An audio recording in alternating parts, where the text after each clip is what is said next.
सकीना अली और कैसे बच्चावाटी आप सभी लोग। तो बच्चावाटी आज के इस वीडियो में हम लोग डिस्कस करने वाले लाइफ प्रोसेसेस बायोलॉजी का चैप्टर नंबर 1। इसके हम लोग मोस्ट इंपोर्टेंट क्वेश्चंस डिस्कस करने वाले। तो ये क्वेश्चंस आप लोग को हाफ ईयरली में भी काम आएंगे, आप लोग की यूनिट टेस्ट में भी काम आएंगे और साथ ही साथ आप लोग की बोर्ड की प्रिपरेशन में एकदम धमाकेदार सॉलिड क्वेश्चंस रहेंगे। ये वो क्वेश्चन है जो बहुत सारे पीवाईक्यूज है, मोस्ट इंपोर्टेंट क्वेश्चन है। मैं सभी चीजें आप लोग के लिए लेकर आई हूँ, चाहे मोस्ट इंपोर्टेंट टॉपिक्स हो या मोस्ट इंपोर्टेंट क्वेश्चन या फिर एमसीक्यूज हो, सारी चीजें इस कंप्लीटली वीडियो में कवर करेंगे। तो चलिए विदाउट वेस्टिंग आवर टाइम जल्दी से स्टार्ट करते हैं।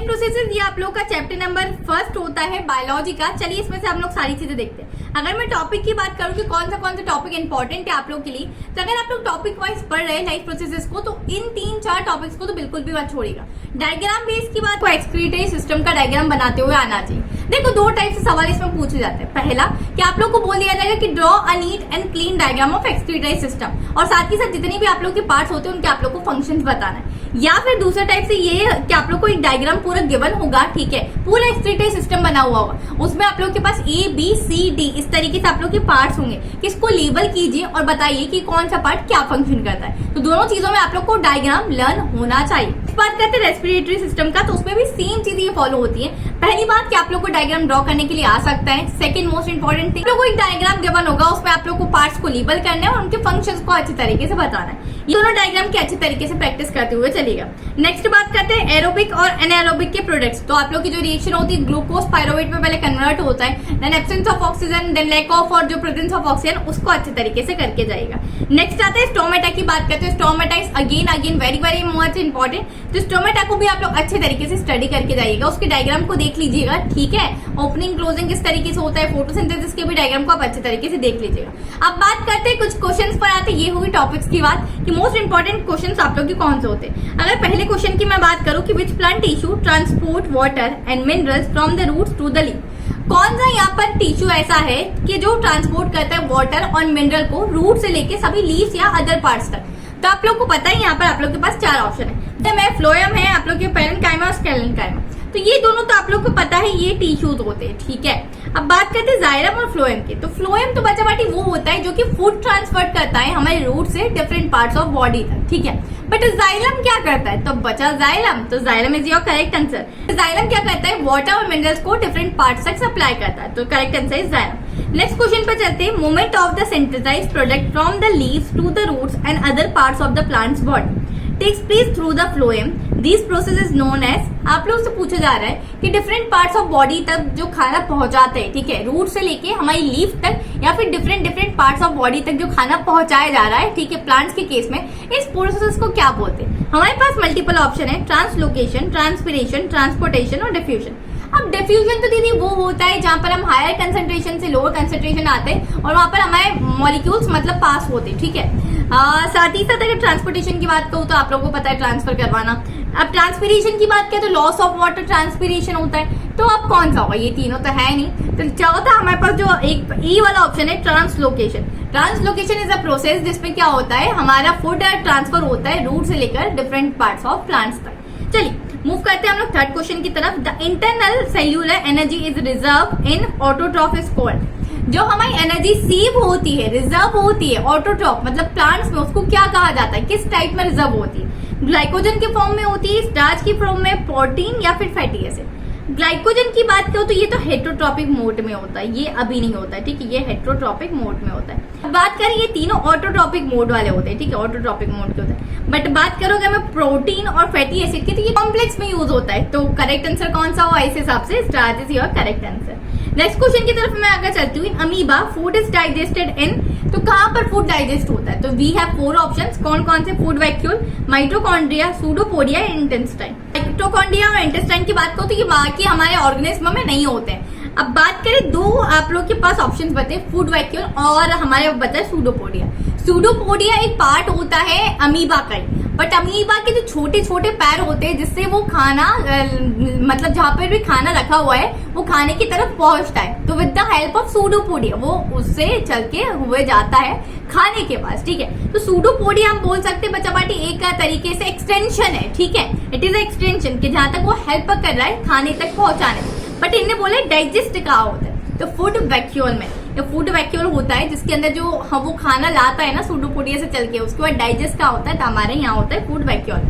अब बात करते हैं आगे, हम लोग कुछ क्वेश्चंस पे चलते हैं। अब ये क्वेश्चंस आप लोग के वेरी शॉर्ट भी है, लॉन्ग भी है और वेरी लॉन्ग क्वेश्चंस में भी है। ठीक है, आसान भी है, कुछ कम्प्लेक्स भी है और सारी टाइप के क्वेश्चंस मैंने इसमें डाले हुए हैं जो कि बहुत इंपॉर्टेंट है। पहला question, what is the role of saliva in the digestion of food? Saliva का क्या रोल होता है डाइजेशन ऑफ फूड में? तो पहली बात यार, सलाइवा कौन सा हमारा एंजाइम कंटेन करता है? तो सलाइवरी अमाइलेज को कंटेन करता है, सलाइवरी अमाइलेज को कंटेन करता है। अब ये क्या करता है, ये जितना भी हमारा कॉम्प्लेक्स फूड होता है उसको सिंपलर शुगर में कन्वर्ट कर देता है। तो बस वही चीजें मैंने लिखी है कि जो भी कॉम्प्लेक्स मॉलिक्यूल होता है या कॉम्प्लेक्स फूड होता है उसको सिंपलर शुगर में यहाँ पर कन्वर्ट कर देता है। चलिए नेक्स्ट क्वेश्चन पर चलते हैं। State the function of digestive enzyme. तो डाइजेस्टिव एंजाइम क्या करता है? बच्चे डाइजेस्टिव एंजाइम बिल्कुल हेल्प करता है ब्रेक डाउन में। किस चीज की ब्रेक डाउन में? फूड मॉलिक्यूल के। देखो यार, जो भी खाना हम खाते हैं ना कॉम्प्लेक्स फूड मटेरियल होता है, इसको सिंपल में कन्वर्ट करता है, छोटे छोटे मतलब ब्रेक डाउन करता है। ठीक है, एंड साथ ही साथ फिर ये ब्रेक डाउन से ही जितने भी हमारे न्यूट्रिएंट्स होते हैं, मिनरल्स होते हैं उस पर्टिकुलर फूड पार्टिकल में वो एब्जॉर्ब हो जाते हैं हमारी बॉडी में। तो क्या काम है डाइजेस्टिव एंजाइम का कि जो भी चीजें हमारे पास हम जो खाना खा रहे हैं उसको सिंपलर में कन्वर्ट करना और जितने भी फिर उसमें से न्यूट्रिशन या फिर मिनरल्स है वो एब्जॉर्ब करवा देता है हमारी बॉडी के अंदर। ठीक है, वही पूरी चीजें मैंने लिखी है तो आप लोग जाके पढ़ भी सकते हैं। अब बात करते हैं बच्चा बाटी नेक्स्ट क्वेश्चन के बारे में। और एक चीज और समझ लो यार, जब भी हम लोग कोई भी चैप्टर करने बैठते हैं ना, चैप्टर पढ़ने के बाद हम लोग ने एनसीईआरटी के क्वेश्चन लगाए। ठीक है, उसमें से जितने एग्जाम्पल्स है उसको भी लगाना मत भूलना। अब साथ ही साथ एक क्वेश्चन बैंक रेफर कर लो यार, क्योंकि यार एनसीईआरटी के क्वेश्चन बोर्ड में 98% स्कोर करने के लिए इज नॉट एनफ। ठीक है, ये तुम्हें भी पता है। डायरेक्टली तुम्हारा बोर्ड ऐसा तो नहीं है कि एनसीईआरटी के क्वेश्चन उठा के तुम्हें पूछ लेगा, ये सिर्फ 1% के चांस होते हैं different variety of question solve करने के लिए। अभी से कोई भी क्वेश्चन बैंक आप लोग परचेस कर सकते हो। अगर आप लोग मेरी माने तो मुझे ओसवाल गुरुकुल की क्वेश्चन बैंक बहुत ज्यादा अच्छी लगती है। क्यों यार? क्योंकि यार ये लेटेस्ट सिलेबस के अकॉर्डिंग है, इसमें सभी टाइप के क्वेश्चंस है। जैसे मैंने एमसीक्यू सॉल्व कर रहा है, एमसीक्यू कवर कर रहा है, short type of questions cover कर रहा है, long type of questions cover कर रहा है, साथ ही साथ assertion, reason, case based study सभी चीजें कवर कर रहा होता है यार। और इसके क्वेश्चंस मैंने बोर्ड्स में आते हुए देखे, इस बुक के क्वेश्चन मैं हाईली रिकमेंड करूंगी कि अगर तुम्हें अभी से कोई क्वेश्चन बैंक की तरफ जाना है तो इसकी तरफ जाओ। साइंस के लिए मेरे पास है क्योंकि मैं आप लोग को साइंस टीच करती हूँ। इसी तरीके से डिफरेंट सब्जेक्ट्स की भी यहाँ अवेलेबल होती है, अगर आप लोग चाहे तो आप लोग जा सकते हैं। अमेजोन की लिंक डिस्क्रिप्शन में डाल देती हूँ, वहां से आप लोग जाके चेकआउट कर लेना, या फिर अगर लोकल ऑफलाइन स्टोर से लेंगे तो आप लोग वहां से भी जाके ले सकते हैं। ठीक है, तो एक बार चेक जरूर कर लेना आप लोग, क्योंकि वहां के क्वेश्चंस करोगे तो आप लोग को पूरा चैप्टर अच्छे तरीके से कंप्लीट हो जाएगा। ठीक है, name the 2 ways in which glucose is oxidized to provide energy in various organisms। तो ये सीबीएसई 2008 में पूछा गया था। अब ग्लूकोज किस तरीके से ऑक्सीडाइज होता है और कितने भाग में टूटता है एनर्जी को प्रोवाइड करने के लिए। सबसे पहले बात करते हैं, मेरे पास होता है ग्लूकोज। ये क्या होता है? 6 कार्बन मॉलिक्यूल होता है। In the presence of cytoplasm ये कन्वर्ट हो जाता है पाइरोवेट के अंदर। अब पाइरोवेट और ग्लूकोज के अंदर क्या डिफरेंस है? तो पाइरोवेट हमारा 3 कार्बन का मॉलिक्यूल होता है प्लस एनर्जी। ठीक है, ये किस तरीके से कन्वर्ट हुआ? 3 कार्बन मॉलिक्यूल प्लस एनर्जी। अब यहाँ से हमारे पास 3 पार्ट्स में डिवाइड हो जाता है। ठीक है, पहला एब्सेंस ऑफ ऑक्सीजन, जहां पर ऑक्सीजन बिल्कुल भी नहीं है। ठीक है, एब्सेंस है, तो वहां पर ये कैसे बनाता है? ये ईस्ट में प्रेजेंट होता है, ये वाली चीज सिर्फ ईस्ट में हम लोग को देखने को मिलती है। ये कैसे कन्वर्ट हो जाता है? Ethanol plus carbon dioxide plus energy में कन्वर्ट हो जाता है। इसको समटाइम्स हम लोग बोलते हैं फर्मेंटेशन भी, इसको कहा जाता है। कुछ बुक्स में आप लोग को देखने को भी मिलेगा, अगर आप लोग के पास रेफरेंस है तो उसमें चेकआउट जरूर करिएगा। बात करती हूँ कि अब होता है हमारे पास एक होता है लैक ऑफ ऑक्सीजन। जैसे हम बात करूं कि यार जो होता है ना कि ऑक्सीजन की कमी हो जाना, ये एब्सेंस ऑफ ऑक्सीजन हम ह्यूमन बींग्स में कभी हो सकता है? तो इसका जवाब टोटली यस है कि ह्यूमन बींग्स में भी एब्सेंस ऑफ ऑक्सीजन कभी हो सकता है। कब? जब हम लोग तेजी से दौड़ते हैं, बहुत तेजी से वॉक करते हैं, वॉक तो नहीं जॉगिंग करते हैं, रन करते हैं, तब हमारी बॉडी में ऑक्सीजन की कमी हो जाती है। और उस टाइम पर हम लोग कौन सी कंडीशन में हो जाते हैं? ये वाली लैक ऑफ ऑक्सीजन, जिसमें हमारे पास लैक्टिक एसिड और एनर्जी में ये प्रोडक्ट्स डिवाइड होते हैं। तभी तो हम लोग बोलते हैं कि हम लोग को बहुत पेन हो रहा है और सडनली हमारे पैरों में दर्द भी होने लग जाता है और बहुत सारी चीजें यहाँ होने लग जाती है। तो ह्यूमन बीइंग में भी वो चीजें पॉसिबल है। अब बात करो अगर प्रेजेंस ऑफ ऑक्सीजन की बात करें तो ये कन्वर्ट होता है कार्बन डाइऑक्साइड, वाटर और एनर्जी में।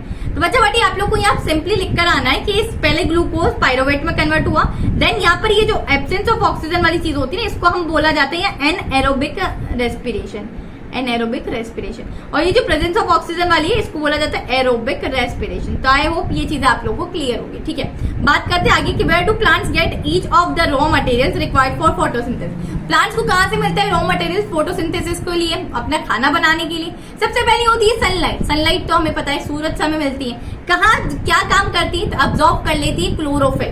क्लोरोफिल कहाँ प्रेजेंट होता है? अब आप लोग को पता है लीफ के अंदर होता है क्लोरोफिल, जो ग्रीन पिगमेंट होता है वो होता है क्लोरोफिल, सेल ऑर्गेनेल के अंदर जो प्रेजेंट होता है। ठीक है, देन बात करते हैं CO2 जो कि मोस्ट इंपॉर्टेंट इंग्रेडिएंट है। CO2 कहाँ से मिलता है? एटमॉस्फेयर से हम लोग को मिल रहा होता है। ठीक है, और आप लोग को पता है मतलब कैसे मिलता है CO2, कैसे अंदर आता है? तो थ्रू स्टोमेटा के थ्रू अंदर आता है। अब बात करते हैं मोस्ट इंपॉर्टेंट एसेंशियल इंग्रेडिएंट या कुछ भी बोल सकते हो, वाटर। वाटर और जितने भी मिनरल्स होते हैं ये रूट के थ्रू हमारे डिफरेंट पार्ट तक सप्लाई होते हैं। तो वाटर और जितने भी मिनरल्स जैसे नाइट्रोजन, फॉस्फोरस, तो ये रूट्स के थ्रू मतलब हम सॉइल में जैसे पानी देते हैं तब रूट्स में जाता है और सभी जगह ट्रांसफर हो जाता है। अब बात करते हैं बच्चा पार्टी की name the component of a blood that helps in the formation of blood clot in the event of cut. जब हमें कोई भी कट लग जाते हैं, मेरे हाथ पे कोई भी यहाँ पर कट लग चुका है, वहां पर हमने समटाइम्स देखा होगा, ऑब्जर्व किया होगा, तो वहाँ ब्लड क्लॉट जम जाता है। अब वो ब्लड क्लॉट जम गया, वो क्यों हुआ, किसकी वजह से हुआ, वो रीजन जानते हो और वो कौन सा कंपोनेंट है। अगर मैं बात करूं हमारे ह्यूमन ब्लड के अंदर बच्चा पार्टी होता है 55% ऑफ प्लाज्मा, ये लिक्विड फॉर्म में प्रेजेंट होता है। बात करें उसके अलावा प्लाज्मा के अलावा हमारे पास दो टाइप ऑफ सेल होते हैं, RBC और WBC, रेड ब्लड सेल और white blood cell. Red blood cell की बात करूं तो 41% of red blood cell present होते हैं और इसी में हीमोग्लोबिन होता है जो बोलते हैं ना हम लोग pigment. And then white blood cell की बात करूं तो सिर्फ 4% व्हाइट ब्लड सेल और प्लेटलेट्स होते हैं, इतने कम, पर ये इतने ही ज्यादा बहुत ज्यादा काम आ रहा है। अगर मैं बोलूं कि name the component of a blood, कौन सा कंपोनेंट है वो ब्लड का जिसकी वजह से ब्लड क्लॉट हो रहा है, तो वो होता है प्लेटलेट्स। ठीक है, तो ये समझ में आ गया होगा आप लोगों को क्वेश्चन। बात करते हैं नेक्स्ट क्वेश्चन के बारे में कि state one difference between autotrophic and heterotrophic mode of nutrition. ये तो बड़ा आसान है, सभी को अच्छे तरीके से आता होगा। ऑटोट्रॉपिक मोड ऑफ न्यूट्रिशन वो होता है जहां पर प्लांट डिपेंडेंट नहीं होते, मतलब ऑर्गेनिज्म डिपेंडेंट नहीं होते फूड के लिए किसी और पर। ठीक है, they make their own food. But heterotrophic mode of nutrition में क्या होता है, हम डिपेंडेंट होते हैं दूसरे ऑर्गेनिज्म पर अपने फूड के लिए। इसमें बहुत सारी कैटेगरीज होती है। ठीक है, आप लोग को पता है 3 टाइप का कैटेगरीज इसमें होती है। ठीक है, तो वो आप लोग को अगर आप लोग को बताना हो तो आप लोग बता सकते हैं, नहीं तो एक डिफरेंस ही बताने को कहा है, तो इतना बेनफ है। अब बात करते हैं what is translocation in plant. तो आगे हम लोग देख कर आए ट्रांसलोकेशन क्या होता है। जब जो हमारा फूड का ट्रांसफर होता है ना प्लांट्स में, उस प्रोसेस को क्या बोला जाता है, ट्रांसलोकेशन। वाटर और मिनरल का जब ट्रांसफर होता है तो वो जाइलम होता है, और ये जो होता है ना जो फूड का ट्रांसफर होता है इसको फॉइलम बोलते हैं। ठीक है, बट इस प्रोसेस को क्या बोलते हैं, तो इस प्रोसेस को कहा जाता है ट्रांसलोकेशन। आई होप ये समझ में आ गया। ये कंप्लीट PDF का लिंक मैं आप लोग को डिस्क्रिप्शन में डाल दूंगी। ठीक है, तो आप लोग जाके वहां से डाउनलोड कर लेना, या टेलीग्राम पर डाल दूंगी तो आप लोग टेलीग्राम ग्रुप जरूर ज्वाइन कर लेना। चलिए दो लास्ट 2 क्वेश्चन बचे। Why is diffusion insufficient to meet the oxygen requirement of multicellular organisms like humans? तो डिफ्यूजन क्यों अब डिफ्यूजन सबसे पहले तो होता क्या है। डिफ्यूजन आप लोग को पता है हमारे पास हायर कंसंट्रेशन से लोअर कंसंट्रेशन जब कोई भी हमारा मॉलिक्यूल मूव करता है या फिर आता है उसको डिफ्यूजन बोलते हैं। अब डिफ्यूजन क्यों इनसफिशिएंट है हमारी ऑक्सीजन की रिक्वायरमेंट्स को पूरी करने के लिए? अरे यार हम डिफ्यूजन से ही तो ऑक्सीजन की रिक्वायरमेंट पूरी कर सकते हैं ह्यूमन बींग्स में भी। पर बच्चा पार्टी जैसे आप लोग को पता है ऑक्सीजन हमारे लिए काफी नेसेसरी है। हम जो भी मूवमेंट कर रहे हैं उसकी हमारे सेल्स में, टिश्यूज में, ऑर्गन्स में, हमारी पूरी ह्यूमन बॉडी में ऑक्सीजन काफी ज्यादा जरूरी है सप्लाई ऑन। तो क्यों ना हम डिफ्यूजन से ही ऑक्सीजन ले लें? ऐसा नहीं हो पाता क्या? क्यों नहीं हो पाता वो बताना है। मल्टी सेल्यूलर ऑर्गेनिज्म जैसे हम ह्यूमन बींग्स के अंदर ये पॉसिबल नहीं है, क्योंकि हमारी बॉडी में जितने भी सेल होते हैं उनका डायरेक्ट कांटेक्ट नहीं होता है एनवायरमेंट के साथ। और डिफ्यूजन से अगर ऑक्सीजन हमें लेना है तो उसके लिए डायरेक्ट कांटेक्ट होना चाहिए एनवायरमेंट के साथ। अब यार बॉडी के अंदर सेल्स प्रेजेंट है, टिश्यूज प्रेजेंट है, उनका डायरेक्ट कांटेक्ट नहीं है। इस वजह से ही बच्चा party diffusion unable to meet the oxygen requirement of multi cellular organism like a human beings. I hope ये क्लियर हो गया होगा। पूरा पढ़ लेना, जो मैंने आप लोग को एक्सप्लेन किया वही चीजें मैंने आप लोग को यहाँ लिख दी है। ठीक है, सभी के आंसर प्रोवाइड कर दिए जिससे कि आप लोग को बिल्कुल भी प्रॉब्लम ना हो कि दीदी इसका आंसर कहाँ है, कैसे ढूंढू, क्या लिखूं, सारी चीजें। जितना आंसर लिखा एग्जाम में इतना आंसर लिख के आओगे तो you will get full marks. ठीक है, चलिए, name the intermediate and the end product of glucose break down in aerobic respiration. अभी बताते हैं एरोबिक रेस्पिरेशन क्या होता है, जल्दी से let me know in the comment section. Video को यहीं पॉज करो और लिख कर आओ कि एरोबिक रेस्पिरेशन क्या होता है। एरोबिक का मतलब क्या होता है, प्रेजेंस ऑफ ऑक्सीजन। जो भी हमारी जो प्रोसेस हो रही होती है वो प्रेजेंस ऑफ ऑक्सीजन किस तरीके से होती है। तो आप लोग को अभी मैंने सिखाया था क्या पूरी रिएक्शन थी। ग्लूकोज 6 कार्बन मॉलिक्यूल्स को पहले पायरोवेट में कन्वर्ट होता है, ठीक है, साइटोप्लाज्मा की प्रेजेंस में। देन हमारे पास ऑक्सीजन की प्रेजेंस में ये क्या हो जाता है, इसके पास क्या प्रोडक्ट मिलते हैं, carbon dioxide, water and energy हम लोग को यहाँ मिल रहा होता है। तो अब इसमें हमें इंटरमीडिएट प्रोडक्ट बताना है। तो इंटरमीडिएट प्रोडक्ट कौन सा हो जाएगा, मेरे पास पायरोवेट और इंटरमीडिएट प्रोडक्ट हो जाएगा। और एंड प्रोडक्ट की अगर ये लोग बात करें तो ये मेरे पास एंड प्रोडक्ट यहाँ पर हो जाएगा। तो ये आप लोगों को कंप्लीट रिएक्शन लिख के आनी है और इस तरीके से समझा देना जिस तरीके से मैंने आप लोग को समझाया। अब बात करते हैं ये वाले क्वेश्चन में, तो बट्टे आप लोग इतना भी लिख सकते हैं कि ये पहले हमारे पास अब ऑक्सीजन कौन पूरा करता है, ठीक है। ऑक्सीजन की रिक्वायरमेंट कहाँ से पूरी होती है, लंग्स में कैपिलरीज होती है वो फुलफिल करती है, ना कि डिफ्यूजन फुलफिल करता। क्योंकि डिफ्यूजन के लिए हम लोग को क्या चाहिए, हम लोग को चाहिए बाहर से एनवायरमेंट से कांटेक्ट, और वो डायरेक्ट कांटेक्ट हमारा यहाँ हो नहीं पाता है।